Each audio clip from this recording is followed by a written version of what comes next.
Hello, welcome to शाश्वत education. आज हम आपके सामने प्रस्तुत करें लाभ हानि टॉपिक से संबंधित कुछ प्रश्न। तो हमारा पहला प्रश्न है, एक बेईमान दुकानदार एक त्रुटिपूर्ण मापक का उपयोग करता है जो 90 सेंटीमीटर को 1 मीटर मापता है।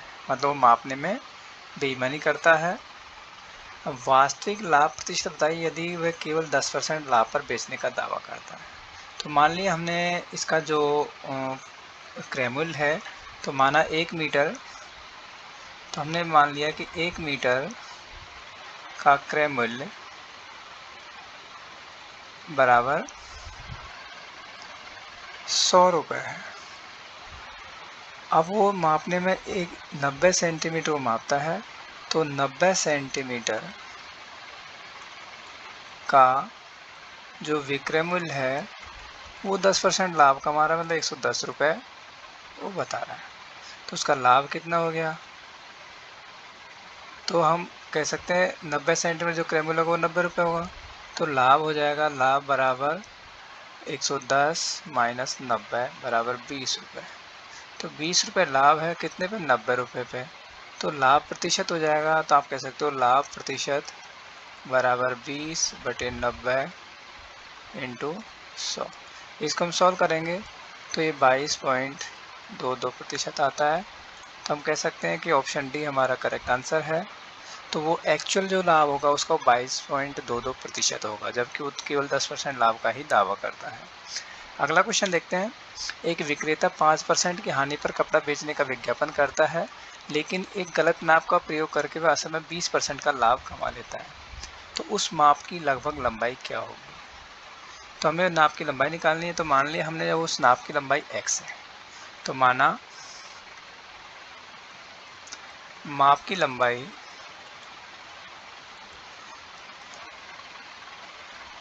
जो लंबाई है वो बराबर x है, x मीटर। ठीक है।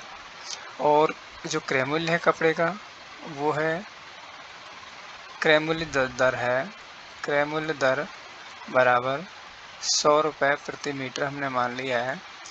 तो x मीटर का जो क्रय मूल्य होगा वो कितना हो जाएगा? 100x।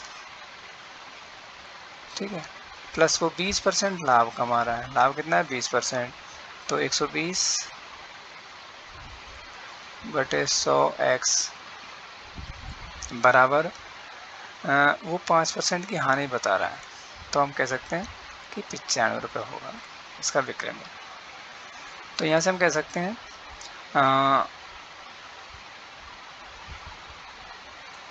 1.2x बराबर 95। तो यहाँ से हम x का मान निकालेंगे। तो x इक्वल टू 95/1.2। इसको हम सॉल्व करें तो लगभग ये 0.8 आता है। कितना आता है? 0.8। तो ऑप्शन डी हमारा करेक्ट आंसर होगा कि उस माप की जो लगभग लंबाई होगी वो 0.8 मीटर या 80 सेंटीमीटर के बराबर होगी। हमारा अगला क्वेश्चन है, 6.4% के नुकसान के साथ मोजे की जोड़ी 234 में बेची गई। यदि मोजे की वही जोड़ी 275 में बेची गई होती तो लाभ प्रतिशत क्या होगा? तो हमने मान लिया कि मोजे का क्रय मूल्य हमने x मान लिया। तो माना मोजे का जो क्रय मूल्य है, क्रय मूल्य बराबर x है और हानि हमको दे रखा है, हानि बराबर 6.4%। और तो विक्रय मूल्य दे रखा है हमको, विक्रय मूल्य बराबर 234। तो यहाँ से हम कह सकते हैं क्रय मूल्य माइनस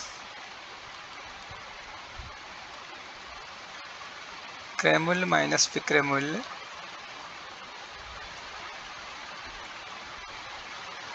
बराबर हानि। हानि कितनी है? 6.4%। तो 0.064 x हो जाएगी।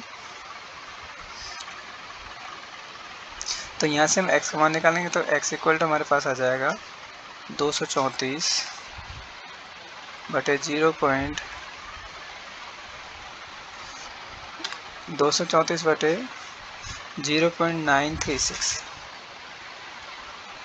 इसको हम सॉल्व करेंगे तो हमारे पास आता है ये लगभग 250 रुपये।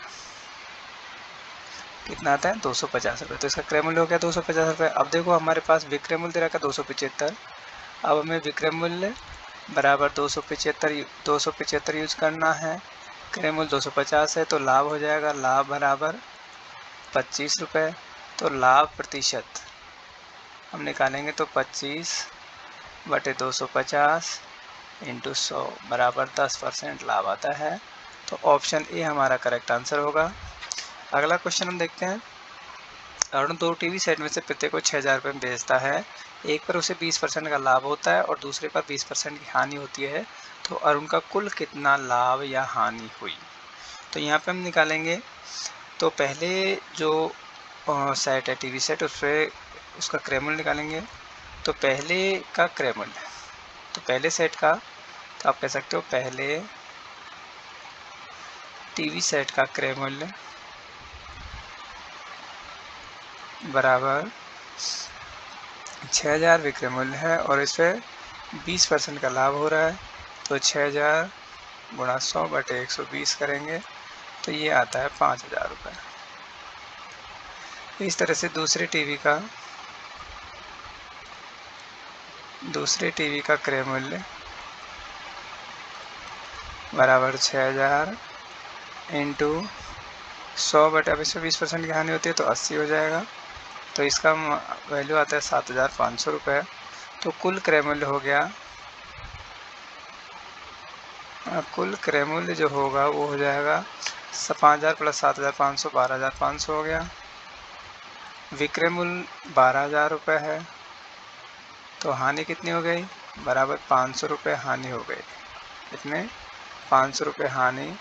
तो हानि प्रतिशत होगा, तो आप कह सकते हो हानि प्रतिशत बराबर 500/12,500 इंटू 100 बराबर 4%। तो यहाँ पे 4% हानि होगी। कितनी होगी? 4। तो ऑप्शन डी हमारा करेक्ट आंसर है। अगला क्वेश्चन देखिए। एक फल विक्रेता ने 50 किलोग्राम आम 25 रुपये प्रति किलोग्राम की दर से खरीदे। उसने कुछ आम 40 रुपये प्रति किलोग्राम की दर से और बाकी 15 रुपये प्रति किलोग्राम दर से बेच दिए। यदि उसे कुल मिलाकर 20% लाभ हुआ तो 15 रुपये प्रति किलोग्राम दर से बेचे गए आम की मात्रा ज्ञात करनी है आपको।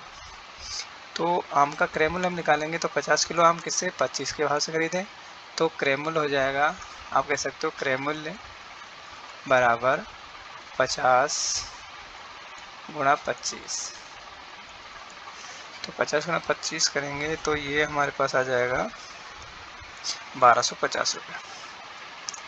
1250 रुपये। विक्रय मूल्य कितना हो जाएगा? विक्रय मूल्य बराबर 20% का लाभ हो रहा है, तो 1250 का 120% निकालेंगे तो 120/100 बराबर कितना हो गया? 1500 रुपये हो जाएगा ये। 1500 रुपये। अब उन्हें मान लिया कि उसने 15 रुपये प्रति किलो की दर से x किलोग्राम आम बेचे हैं, तो x इंटू 15 प्लस कुल 50 किलोग्राम है, तो 50 माइनस x बच जाएंगे, उसको उन्होंने 40 की दर से बेचा है, तो इंटू 40 बराबर 1500। यहाँ से हम x का मान निकालेंगे तो x इक्वल टू हमारे पास आ जाएगा 20 किलोग्राम। तो x का मान कितना है? 20 किलोग्राम। तो ऑप्शन ए हमारा करेक्ट आंसर होगा। अगला क्वेश्चन देखिए। 10%, 20% और 25% की छूट की श्रेणी के बराबर साधारण छूट ज्ञात कीजिए। तो यहाँ पे हमारे पास 3 छूट दे रखे हैं, 10%, 20% और 25%। तो पहले 10% और 20% की छूट का निकाल लेते हैं, तो बराबर हो जाएगा 10 प्लस 20 माइनस 10 गुणा 20/100 बराबर 28%। तो ये इस छूट की जो होगी वो 28% के आसपास हो गई। अब हमें 28% और 20% का निकालना है, तो बराबर 28 प्लस 25, 28 और 25 का निकालना, तो 28 प्लस 25 माइनस 28 इंटू 25/100 बराबर हो जाएगा 53 माइनस 7 बराबर 46%। तो तीनों के इक्विवेलेंट जो छूट होगी वो 46%। ऑप्शन बी हमारा करेक्ट आंसर होगा। अगला क्वेश्चन देखिए, एम और एन एक वर्ष से एक साझेदारी में है। एम 1500 रुपये का योगदान देता है और एन 2000 का योगदान देता है। 4 महीने के बाद में आर को वे शामिल कर लेते हैं और 2250 रुपये का योगदान देता है। यदि 9 माह पश्चात एन अपना योगदान वापस ले लेता है तो एक वर्ष की साझेदारी में से जो 900 रुपये में है उसका एन का हिस्सा कितना होगा। तो यहाँ पे हमारे पास 3 लोग हैं, एम, एन और आर। एम ने 1500 रुपये का योगदान किया है, एन ने 2000 का योगदान किया है और आर ने 2250 का। अब जो एन है वो 9 माह के पश्चात निकाल लेता है, तो ये इसका जो योगदान है वो 9 माह तक का है, इसका योगदान 12 महीने का है और इसका योगदान ये 4 माह पश्चात आ रहा है, तो इसका योगदान 8 महीने का है। तो इनको हम गुणा करेंगे तो इसका भी ये 18,000 हो जाता है एक साल का, इसका 9 महीने का 18,000 हो जाता है और इसका भी 18,000 हो जाता है। तो तीनों का बराबर का योगदान हो गया, तो जो भी पैसे हैं उसका बराबर का हिस्सा मिलेगा। तो एन का जो हिस्सा होगा वो 1/3 × 900 बराबर 300 रुपये हो जाएगा। तो सबको 300 रुपये मिलेंगे। तो ऑप्शन बी हमारा करेक्ट आंसर है। अगला क्वेश्चन है, सुनील एक वर्ष के लिए 3000 रुपये निवेश करता है और आनंद 4 महीने बाद 200 रुपये के निवेश के साथ उनके साथ जुड़ जाता है। वर्ष के अंत में उनका आय 2600 रुपये हो जाता है, तो आनंद का हिस्सा क्या है। तो यहाँ पे सुनील और आनंद है, तो हमने सुनील और आनंद का जो योगदान है इसका 3000 है और इसका 2000 है। अब चूँकि आनंद 4 महीने बाद आया तो इसका जो योगदान है वो 8 महीने के लिए होगा और इसका 12 महीने के लिए होगा। तो ये 12 × 36,000 हो जाएगा इसका और इसका 16,000। तो इसका जो अनुपात है 9:4 हो जाएगा। अब देखो आनंद का जो हिस्सा होगा वो 4/13 × 2600, तो 13 दूनी 26, 200 × 4 करेंगे तो 800 रुपये हो जाएगा। तो आनंद का हिस्सा कितना है, 800 रुपये। तो ऑप्शन बी हमारा करेक्ट आंसर है। अगला क्वेश्चन है हमारा, ए बी सी एक साझेदारी करते हैं और क्रमश 35,000, 45,000 और 55,000 रुपये लगाते हैं। कुल 40,500 रुपये में ए का हिस्सा कितना होगा। तो यहाँ पे हमारे पास 3 लोग हैं, ए बी और सी। ए का योगदान है 35,000,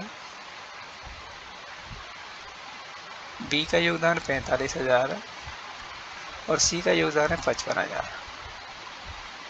तो इनका अगर हम अनुपात निकालते हैं 7:9:5 11 हो जाता है, 7:9:11